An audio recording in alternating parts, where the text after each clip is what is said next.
Mga idol, yan. Bumili tayo ng mga pangsahaw natin sa gagawin natin tinulang isda. So yan, kumplito po yan. Siyempre bumili din tayo ng lato. Ayan ang isda na lutuin natin.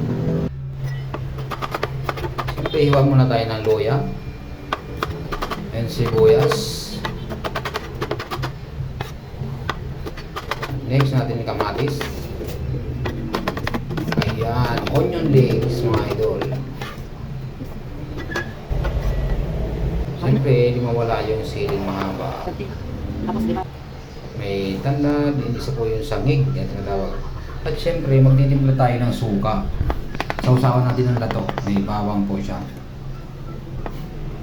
Nilagyan po natin ng siling labuyo.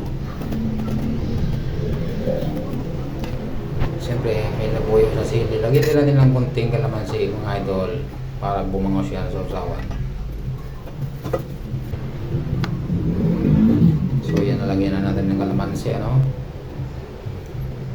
Habang nagpapakulo na natin ng niluluto natin isda, inihimay mo natin yung dahon ng malunggay, ihalo natin doon. So yan, kung pakulo siya, lagyan natin siya ng asin. Then ilagay na natin yung dahon ng malunggay kasi luto na siya mga idol. Tikman na natin. Yan, parang isakto lang talaga. Yan mga idol, magsasandok na tayo, no? Titikman natin yung luto natin ng tinulang isda. Sinabawang isda. Okay. Ayan, tinikman natin. Sobrang sarap talaga ng isda, idol.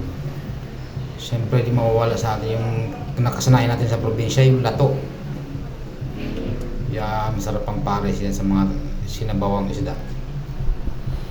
So mga nakarelate lang ito, mga galing probinsya, no? Mga taga-probinsya, kaway-kaway po dyan. Isda at saka lato. Sana mga idol na gustuhan nyo yung niluto ko sa araw na to. Maraming salamat po sa pagsubaybay. Bye-bye!